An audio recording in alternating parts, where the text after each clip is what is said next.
fait, il y a un phénomène marrant j'ai remarqué depuis 2 ans, en fait. C'est qu'il y a des institutions publiques, des écoles, si je peux dire, qui commencent à introduire des filières d'entrepreneuriat dans leurs programmes. Et lorsque j'ai vu ça la première fois, surtout à Paris, vers Lille aussi, j'en ai vu beaucoup des institutions comme ça, des petites écoles euh, qui apparaissent comme ça, filière entrepreneuriale. Et ça en fait comme si, ben voilà, c'est devenu quelque chose un peu à la mode, quelque chose trendy en fait. Ben, au début, j'étais un peu curieux, en même temps, j'étais un peu, ah wow, magnifique. Les mentalités sont en train d'échanger. Et puis, je me suis renseigné, j'ai contacté aussi des gens qui pratiquaient soi-disant ces filières pour essayer de savoir comment ça se passe, quels sont leurs états d'esprit. Et puis bizarrement, qu'est-ce que je vois? Cours d'entrepreneuriat. My God. Un cours d'entrepreneuriat qui est donné déjà par un professeur qui est lui-même un fonctionnaire de l'État. Ça se passe aussi, je crois, même à l'université, je crois. Je crois que ce sont des instituts.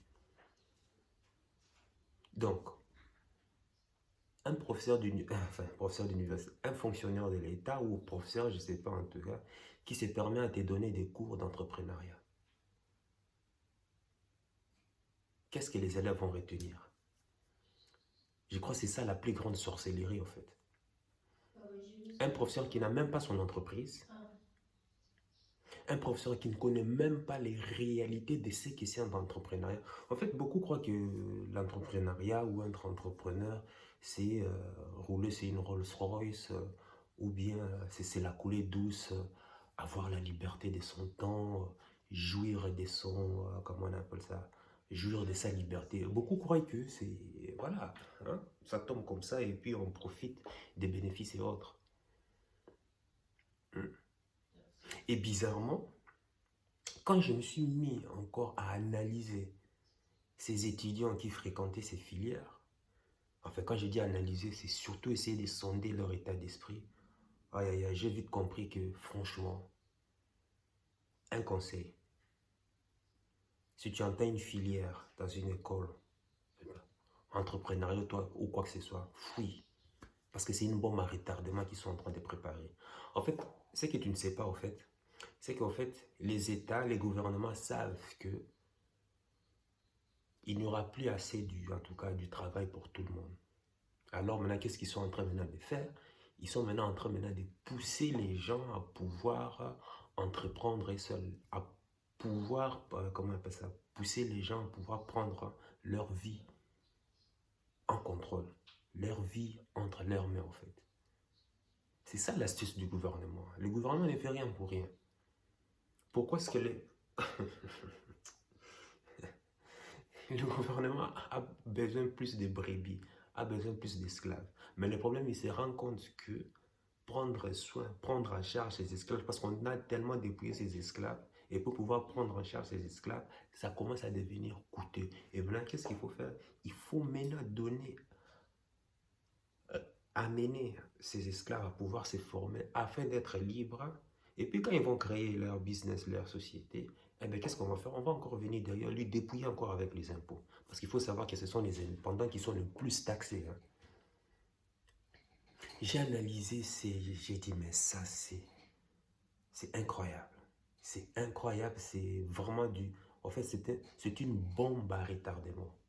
Le gouvernement fait ça parce qu'ils savent que déjà, il n'y aura plus assez de pensions demain pour tout le monde. En tout cas, parce qu'il faut savoir que pour payer ta pension, si tu es à l'âge de la retraite, il faut 8 enfants. Il faudra 8 enfants pour que... Enfin, il te faut, ah oui, 8 enfants qui naissent pour que toi, tu puisses recevoir ta pension. Or, on sait que l'Europe a un taux de natalité très faible et il y a plus de vieillards, donc des baby boomers, qu'il y en a plus de jeunes qui sont actifs. Donc ça veut dire qu'il y a une petite quantité de la population moins active qui contribue, qui paye pour la majorité des non-actifs. Donc les jeunes qui sont actifs au travail payent pour une majorité des gens qui sont non actifs ou bien qui seront bientôt proches de la retraite. Et dans les caisses, il n'y a pas assez de l'argent. Oui, mais j'ai travaillé pendant 30 ans, 20 ans, 40 ans, j'ai cotisé. Oui, mais tu cotisais, tu sais ce qu'ils font avec cet argent? Ils vont jouer au casino sur le marché boursier. Et ils sont en train de perdre de l'argent parce que eux, le gouvernement, ce ne sont pas des entrepreneurs. Ils ne savent pas gérer l'argent. Ce sont des gens qui sont nés dans des familles riches, dans des familles paisibles, des oligarques, comment on appelle ça, des bourgeois, tout et consorts. Ils ont connu tout le temps, pendant leur enfance, tout le temps la belle vie. Ils ne savent pas ce que c'est la galère. Je parle des gouverneurs, des droites comme des gauches. Vous qui prétendez être socialiste, vous qui prétendez être gauchiste et tout et consorts. As-tu déjà vu Mélenchon habiter dans le banlieue parisien? As-tu déjà vu ces élites socialistes ou ces élites de gauche aller habiter dans les banlieues? Non, ils ne connaissent même pas. Ils ne voudront même pas, en fait. Ce qui te vendent derrière, c'est toujours l'idée que tout va aller mieux, l'idée que ils vont pouvoir améliorer ta condition de vie. Mais quelle condition de vie? Ont-ils déjà connu cette condition de vie? Non. Qui vivent dans le banlieue? C'est pas eux, hein? Mais ils sont là en train de représenter la misère, soi-disant, des banlieues. Il faut arrêter de... Et c'est ça que Robert Kiyosaki a appelé dans son livre que je n'ai pas encore lu, fake. J'ai écouté que le résumé sur YouTube, fake. Il n'y a qu'un entrepreneur qui peut t'apprendre ce que c'est l'entrepreneuriat. Ni plus, ni moins. L'entrepreneuriat, ça ne se prend pas à l'école, c'est impossible. Il faut une personne qui a l'expérience du terrain pour qu'il puisse t'apprendre c'est quoi l'entrepreneuriat. Aujourd'hui, on parle d'économie, des professeurs en économie que je suis en train de voir, qui n'a même pas créé son entreprise. C'est-à-dire, la personne a appris l'économie à travers ses bouquins et c'est ça qu'il se permet de déverser sur ses étudiants. Et ces étudiants vont répliquer encore le même système. Et ils se disent intellectuels. Un professeur comptable qui t'enseigne la comptabilité alors qu'il n'a même pas jamais fait une comptabilité pour sa propre entreprise. Où est-ce qu'on va là?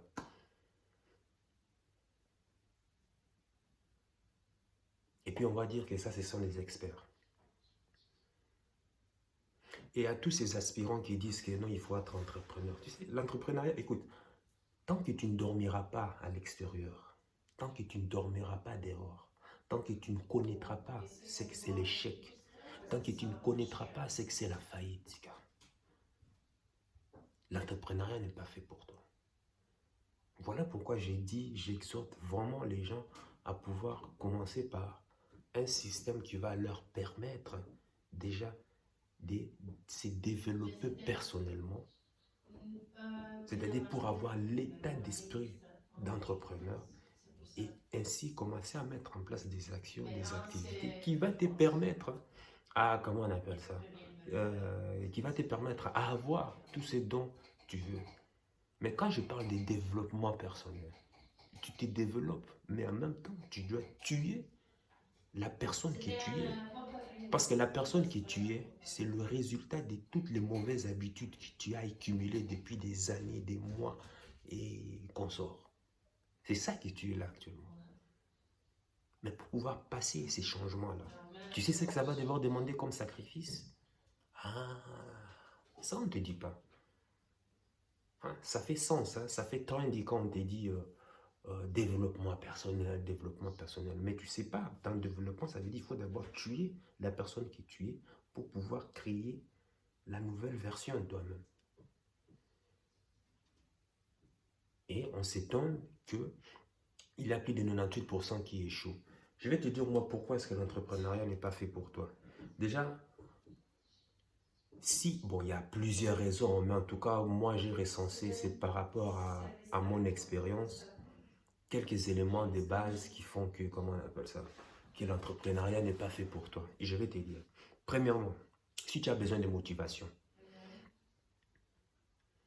je vois les aspirants entrepreneurs, les aspirants businesswoman ou businessman qui se disent que, parce que c'est toujours cette personne qui est assise dans son confort, dans son boulot, et qui se dit qu'il peut se lancer comme ça, je vais créer mon business en ligne, ou bien je vais créer je ne sais pas quoi, et puis ben voilà, j'obtiendrai le résultat que je veux. Et ce sont ces personnes qui ont toujours besoin d'une motivation externe. Je suis désolé pour te le dire, si tu as besoin d'une motivation externe, l'entrepreneuriat n'est pas fait pour toi. Et d'ailleurs, si tu es en train de faire le travail que tu es en train de faire là, c'est parce que simplement, il y a ton patron au-dessus qui est là, avec son fouet, et qui te dit qu'à telle heure, tu dois être là. Si tu ne le fais pas, tu auras des sanctions. C'est simplement à cause de ça. Maintenant, dis-toi, s'il n'y avait pas ce patron derrière toi, est-ce que tu auras la même niaque pour pouvoir te lever le matin? Ah, ah. Voilà le danger. Et voilà pourquoi beaucoup échouent. Parce que vu que c'est plus facile quand tu as quelqu'un derrière toi pour te motiver. C'est ça aussi le luxe d'être matrixé. Le luxe d'être salarié. On a toujours quelqu'un derrière soi pour nous dire quoi faire. Mais à partir du moment où tu te lances dans, comment on appelle ça, tu te lances dans l'indépendant, enfin l'entrepreneuriat, dans le business, c'est là que tu vas comprendre ce que c'est le terme être le maître de son destin. Là, il n'y a personne. Il n'y a personne derrière toi pour te dire tu dois te lever à cette heure. Il n'y a personne derrière toi pour te motiver. Qu'il pleut ou qu'il neige, tu dois te lever, tu dois faire les choses qui sont les choses prioritaires. Bref, que tu vas définir toi à l'avance. Et il y a de plus fortes raisons que tu puisses te tromper. Que tu t'adonnes plus à des activités qui sont non prioritaires. Qu'il y ait des activités prioritaires, urgentes, importantes ou pas importantes. Bref. Et tout ça, tu dois apprendre à les définir conformément par rapport à ton pourquoi. Et ça nous ramène encore au pourquoi. Parce que si tu sais définir ton pourquoi, tu n'as plus besoin de motivation. Tu vas suivre simplement la vérité dans la décision que tu as prise à l'instant T. Même si l'excitation de ce moment présent, tu vois, du début, quand tu te lances, tu es plus excité, tu vas toujours garder la même flamme jusqu'à la fin. Et c'est ça qu'on appelle la discipline. C'est ça qu'on appelle la discipline. Donc, retiens ceci. Si tu as besoin de motivation externe pour pouvoir faire ce dont tu as pour pouvoir faire les choses qui doivent être faites, oublie, l'entrepreneuriat n'est pas fait pour toi. Et déjà, tu peux déjà commencer à te tester déjà. Même si tu es chez toi, même si tu es salarié, fais-toi un objectif. Par exemple, dis-toi que pendant cette année, bientôt l'année va finir, ben voilà, je vais commencer à aller au sport pendant tous les jours. Et maintiens-y le rythme tous les jours. Fais-le, on verra. Ou bien fais, je sais pas moi, utilise n'importe quelle activité, tu es consort. Décide-toi de pouvoir rester cohérent par rapport à l'engagement que tu as pris à travers des petites tâches et fais-en pendant 21 jours. Minimum 21 jours. L'idéal, c'est 3 mois. 21 jours. Pourquoi dans 21 jours, ton gène, en fait, imprègne l'information d'une nouvelle habitude, en fait. Et quand les gènes imprègnent cette nouvelle information, donc ça veut dire qu'il va pouvoir maintenant incorporer cela dans le système pour que ça devienne comme quelque chose, une seconde nature, une habitude. Parce qu'il faut du temps aux gènes, il faut du temps pour que le cerveau adopte une nouvelle information, adopte une nouvelle habitude. C'est pour ça qu'on dit minimum, il faut 21 jours. Fais-le déjà. Si tu manques une seule fois, ça veut dire que tu sais que tu as beaucoup à faire. Et tu as beaucoup à faire. Et le deuxième, comment on appelle ça? Le deuxième élément, ça va peut-être rejoindre le premier élément.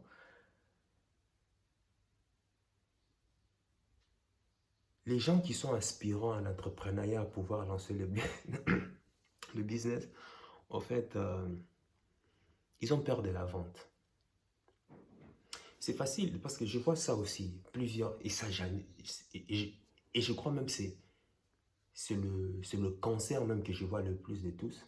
La personne est là dans son entreprise et tout et consort, et d'ailleurs dans des entreprises où il y a beaucoup de consultants et tout et consorts, on recommande toujours les gens d'avoir un esprit entrepreneurial. Esprit entrepreneurial, oui, esprit entrepreneurial, quand tu es dans ton confort, c'est plus facile de dire esprit entrepreneurial. Mais est-ce que tu sais ce que ça veut dire esprit entrepreneurial? La vraie signification du mot esprit entrepreneurial, c'est quoi? On te prend, on monte avec toi sur une montagne de Kilimandjaro et puis on te jette. Et maintenant, on te dit, maintenant, écoute, démerde-toi pour pouvoir avoir un parachute. Et tu n'as même pas de parachute. Hein. Démerde-toi pour pouvoir atterrir en bas en bonne et due forme et en bonne santé, en vie. C'est ça l'esprit entrepreneurial. Qu'est-ce que tu vas faire? Peut-être le seul parachute que tu auras, c'est peut-être, par exemple, la formation business, ou bien ton coach, ou bien l'idée des business que tu as en tête, quoi. Donc, ça veut dire que tu vas devoir maintenant développer cela pour que quand tu atterris en bas, que tu puisses atterrir, comment on appelle ça, en vie, au fait.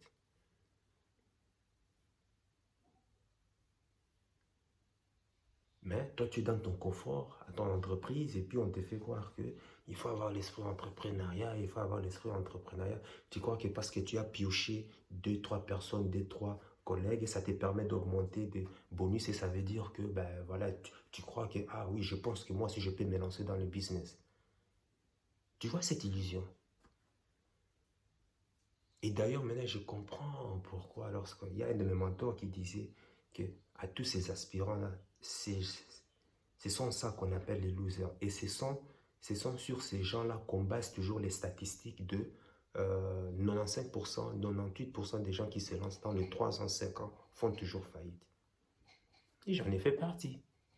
C'est pour cela que je te l'ai dit. Donc, ce n'est pas quelque chose que tiré du livre. Je sais de quoi je parle. Tu as peur de la vente.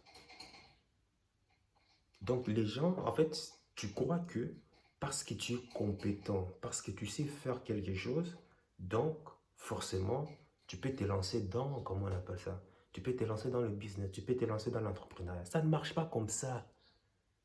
Ça ne marche pas comme ça. Ta compétence, on s'en fout. La première, déjà, le premier élément, déjà, tu dois savoir vendre cette compétence. Tu dois savoir vendre. Oui, tu vas créer ton entreprise, mais si tu ne vends pas, si tu ne sais pas vendre, à qui est-ce que tu vas pouvoir communiquer? À qui est-ce que tu vas pouvoir présenter ton service ou ton produit?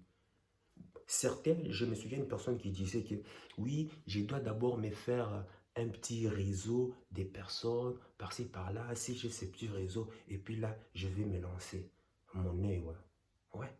Et encore, tu vois là, des gens qui veulent encore des garanties. Ça sera l'autre point.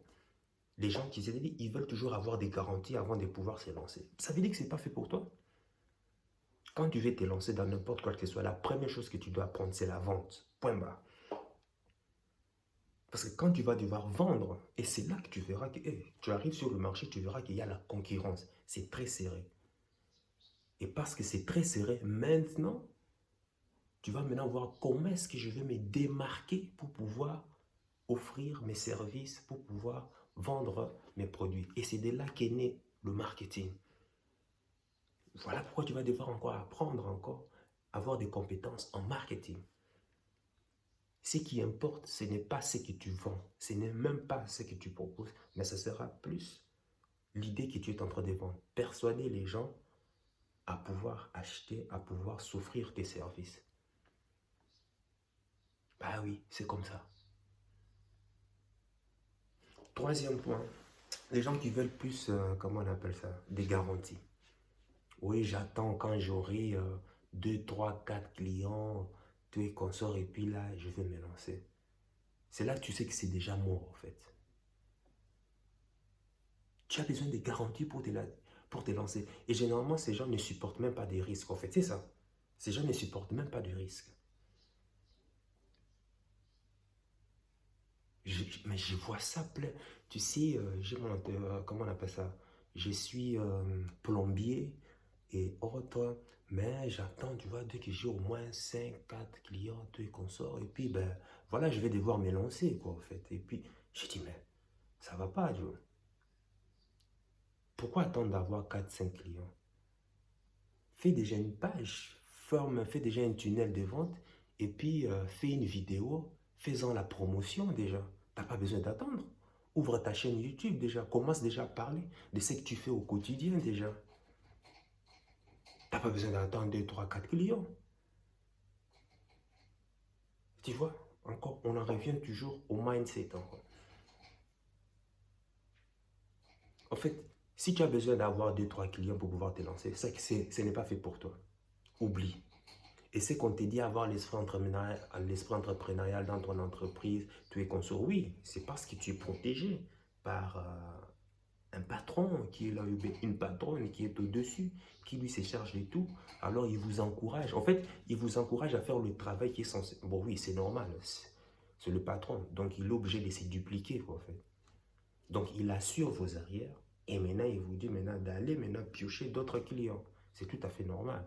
Donc, je le comprends de notre côté. Mais toi, salarié, tu ne peux pas te dire que tu as l'esprit entrepreneurial. Désolé, c'est pas comme ça. Tant que tu n'as pas encore dormi à l'extérieur, désolé, tu ne peux pas te dire entrepreneur. Et des fois, les entrepreneurs sont fauchés. Quand je dis fauchés, des fauchés de ces fauchés. Il m'est arrivé, moi, de manquer même 50 euros. Pourquoi? Parce que ben voilà, j'ai tout dépensé mon argent dans la publicité, tout et consorts, et puis ben voilà, et puis au retour, tu n'as rien. Retour sur investissement, zéro.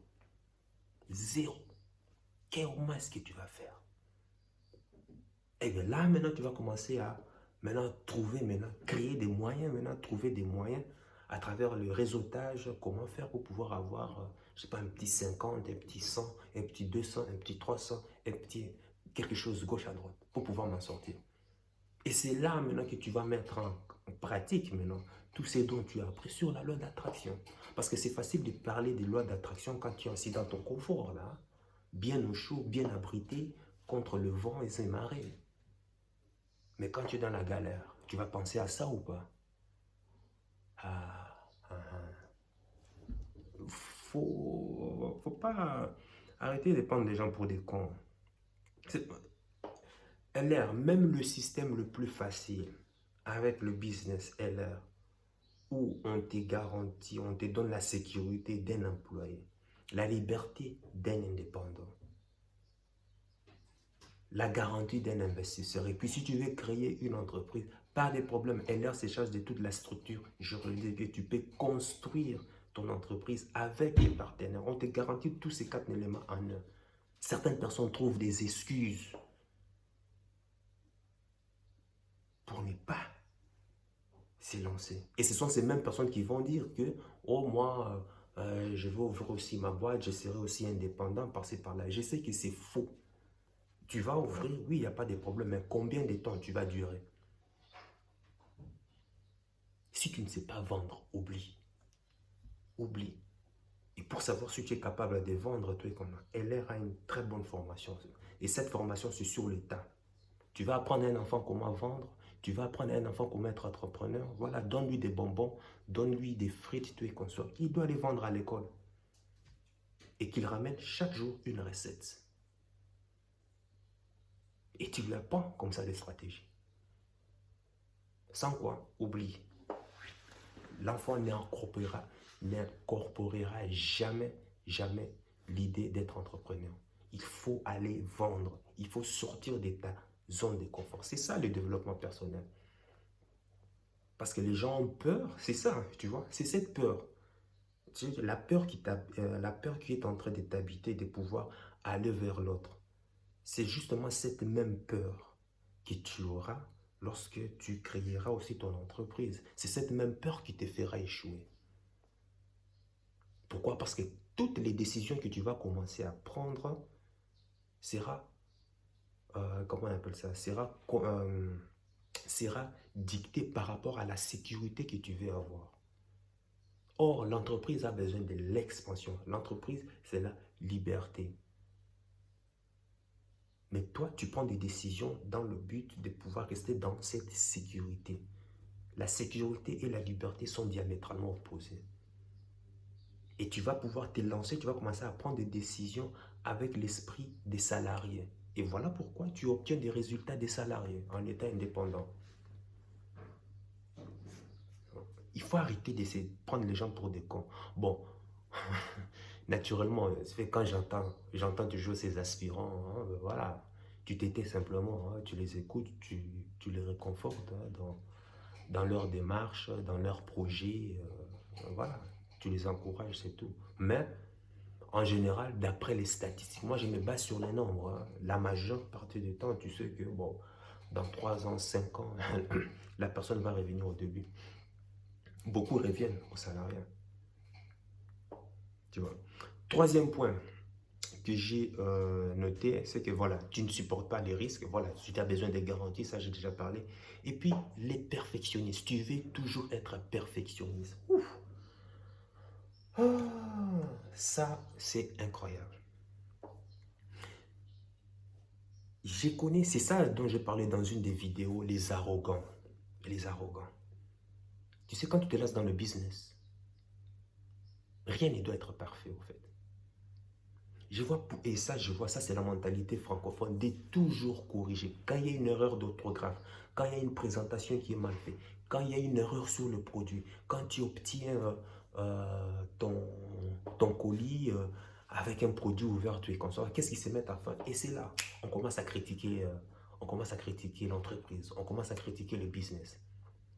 Et puis je suis en train de regarder je suis en train de regarder la même personne, je dis, mais toi, tu oublies que toi aussi, tu veux pouvoir te lancer. Tu veux pouvoir te lancer dans l'entrepreneuriat. Et tu te mets à critiquer à ce point.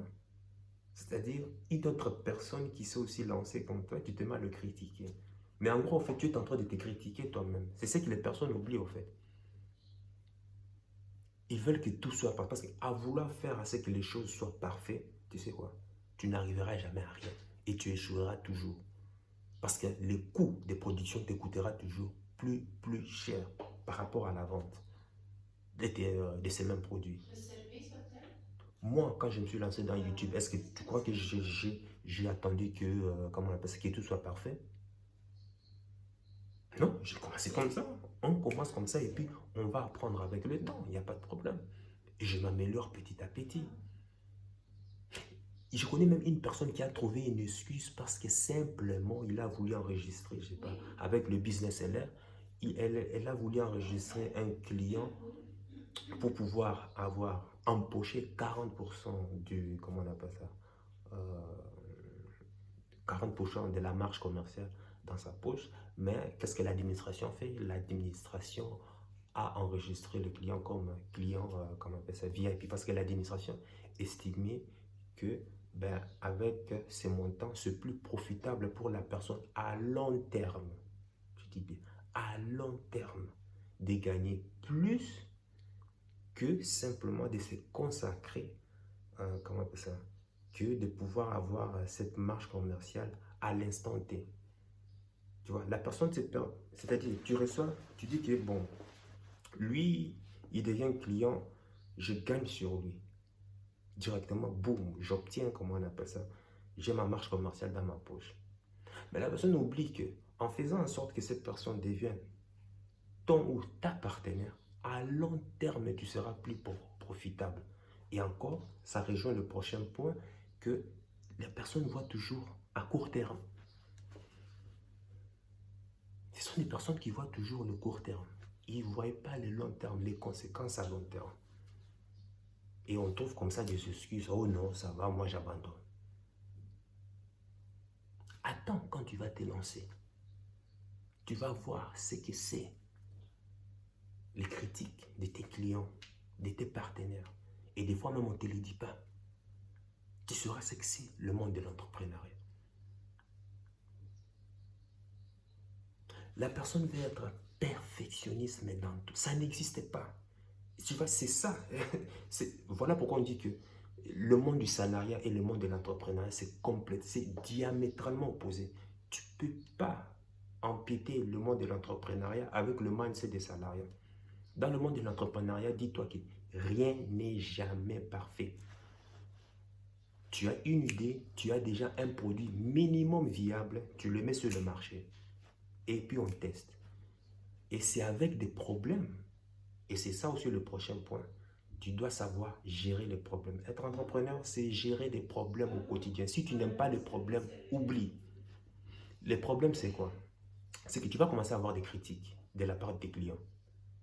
Ouais, ton produit est nul, ton appareil, oh, les nouveaux Edgar, truc, ça s'est arrêté, ça répond même pas.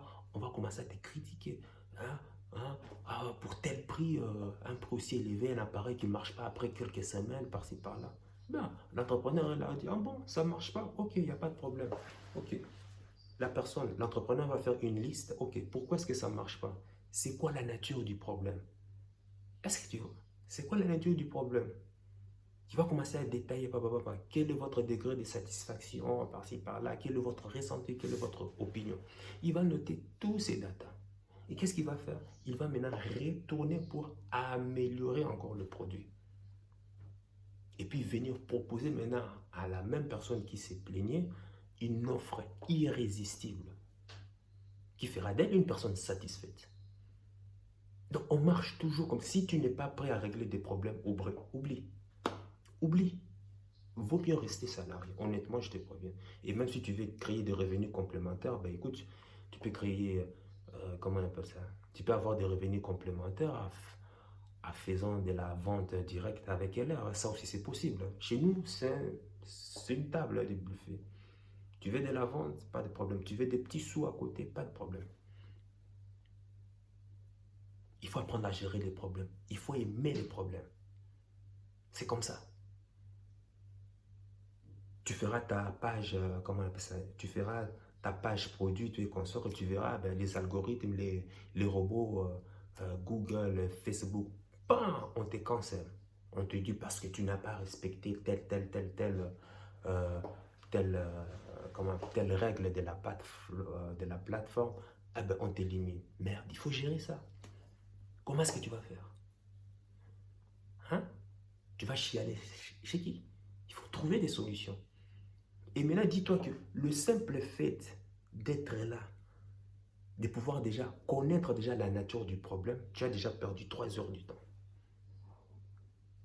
Et maintenant, lorsque tu vas te mettre à pouvoir régler le problème, 2 heures de temps parti.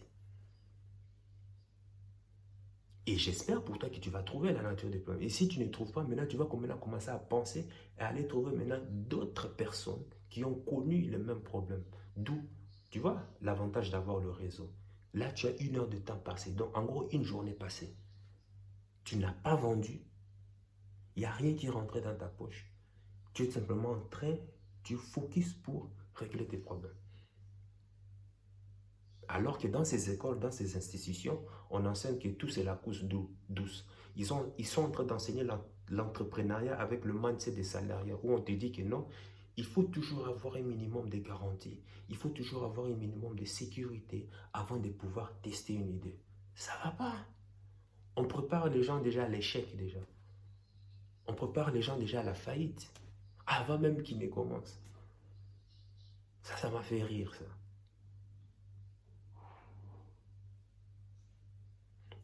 L'autre point que je voulais soulever, je parlais de ça, c'est euh,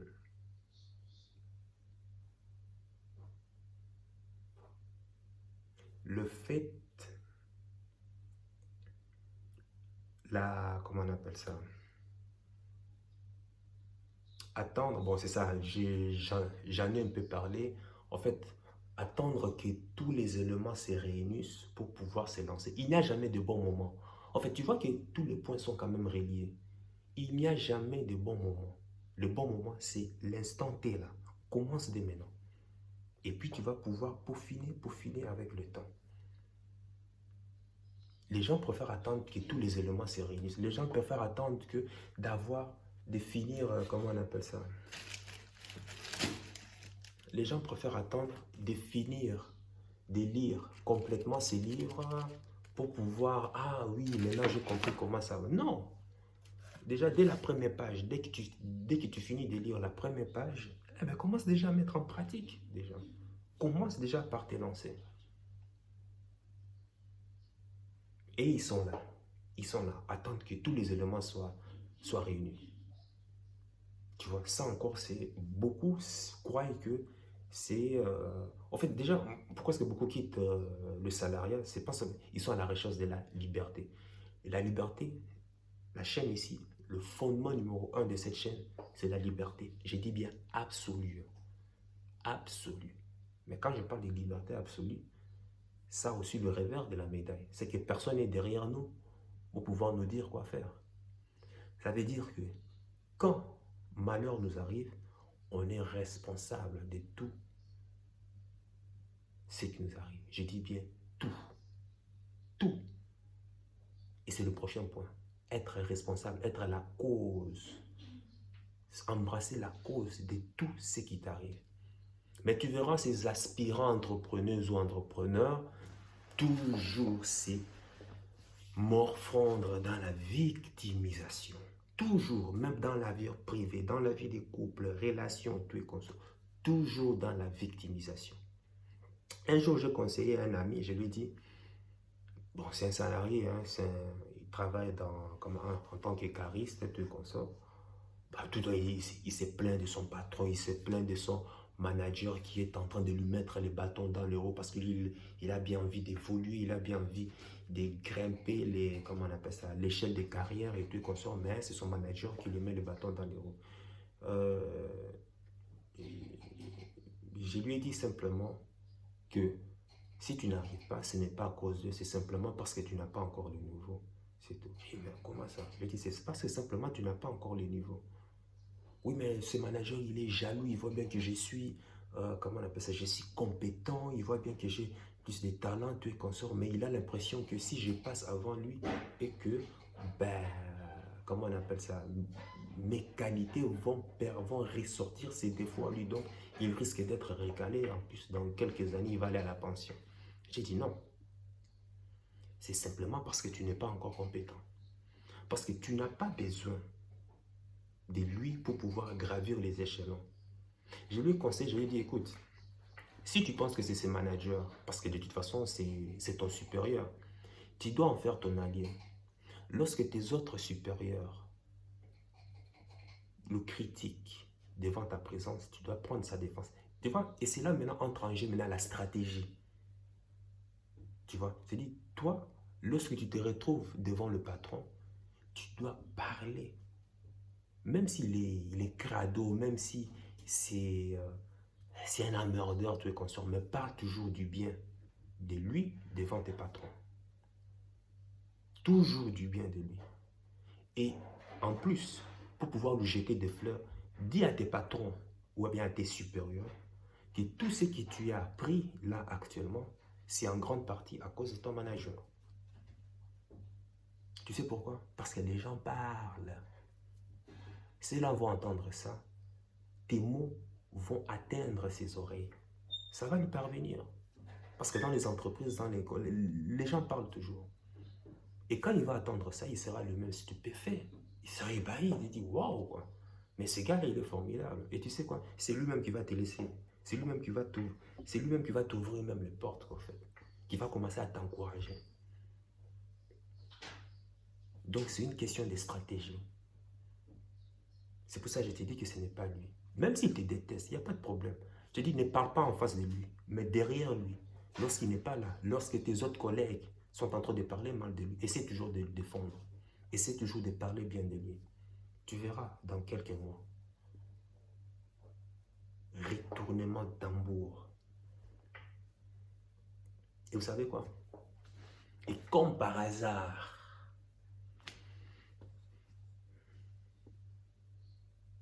après 9 mois, son même manager,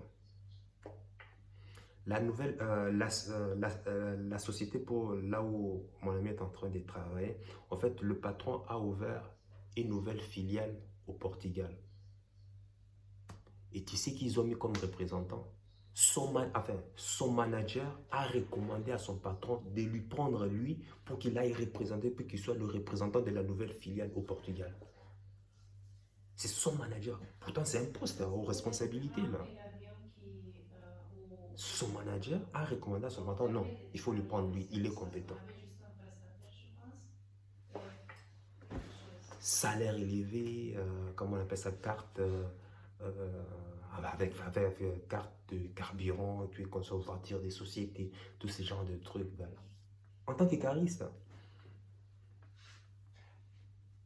tu vois, stratégie. Les gens pensent que ben, c'est toujours la personne qui nous bloque, alors qu'il y a plusieurs moyens il y a plusieurs moyens qui peuvent te permettre d'aller au sommet. Tu crois que c'est toujours la faute à ton collègue qui t'empêche d'évoluer, mais non, c'est toi-même en fait. Moi, si c'était pareil, hein, on m'a sorti, euh, je me souviens, ah bon, ça c'était à mes débuts, hein, bien sûr. Je fais 60 appels. Dans les 60 appels, j'ai eu, comment on appelle ça, une vingtaine de présentations. Et de là, personne n'a signé. Personne n'a voulu signer. J'ai dit, merde quoi. Une semaine intense. Je suis parti, j'ai fait encore 180 appels. Sur les 180 appels, j'ai eu 30 présentations, tout est comme ça. Personne n'a voulu signer.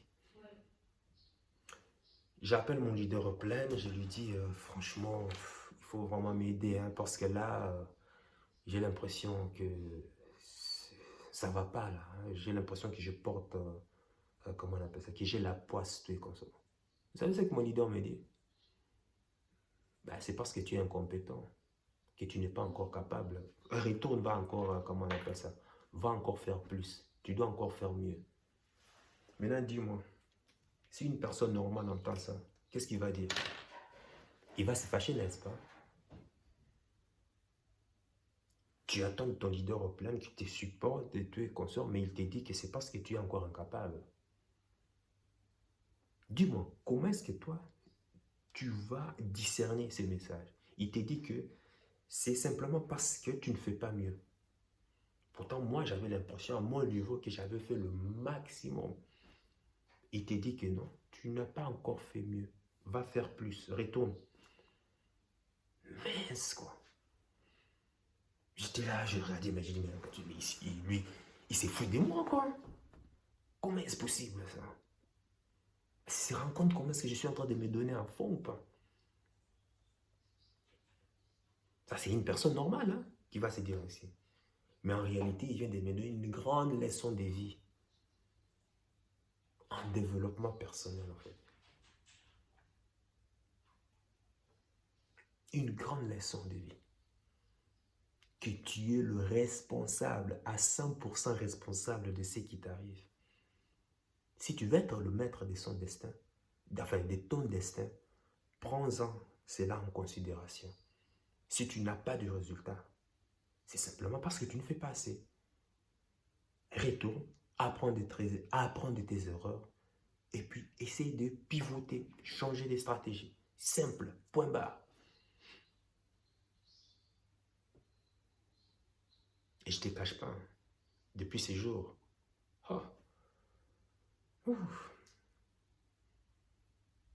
je ne me plaignais plus.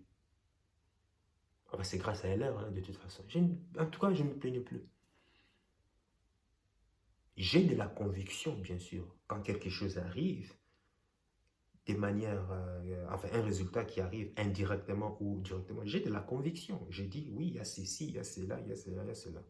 Ma responsabilité, j'en prends toujours. Hein.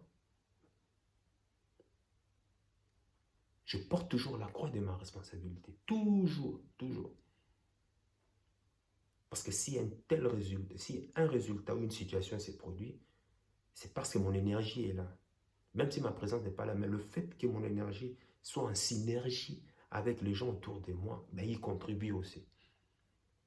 Donc, il n'y a pas de problème.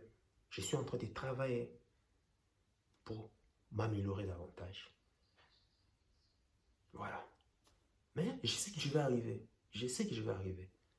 Je suis en train de m'améliorer petit à petit. Donc, tu vois tous ces points. Enfin, il y en a plusieurs points, mais ça, ce sont des points enfin, les points que j'ai cités, ce sont ceux qui ressortent le plus. Et tu vois bien qu'on est surtout au niveau d'état d'esprit. Parce que les gens pensent que c'est lancé dans l'entrepreneuriat. Il suffit d'avoir une compétence, il suffit de faire quelque chose, il suffit il suffit d'être bon sur un domaine. Non, tu n'as pas besoin d'être bon. Tu n'as pas besoin d'être bon. Mais c'est ta capacité première, je t'ai dit, la vente. Si tu as peur de la vente, oublie. Si tu veux tester si l'entrepreneuriat est bon pour toi, viens chez LR. Là, tu comprendras. Là, tu comprendras. On a même proposé à un de mes leaders un poste, 50 000 euros net par mois en Allemagne. 50 000 euros net par mois pour rejoindre la société afin de faire profiter la société, tu vois, de son expérience, en fait, dans la direction, en fait. Il a dit non. Il a dit non.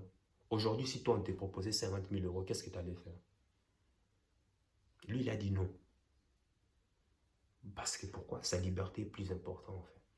Parce qu'il se voyait encore, oui, 50 000 euros, mais ça veut dire qu'il faut se pointer là de 9 h à 17 h. Qu'allais-tu faire aujourd'hui? Bon. Moi, personnellement, non. Je vais d'abord que toi, tu me dises dans les commentaires. Ça fera peut-être l'objet d'une nouvelle, comment on appelle ça? D'un nouveau sujet, ça. Que feras-tu? On te propose 50 000.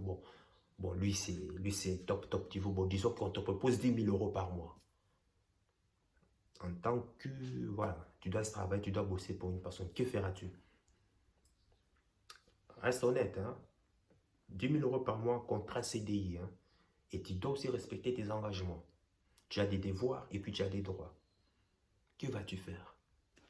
Sois honnête, dis-moi dans les commentaires. Et puis, sache que ton cœur, c'est déjà ce que ton cerveau essaie de comprendre. Suis la voix de ton cœur. Il connaît déjà le chemin.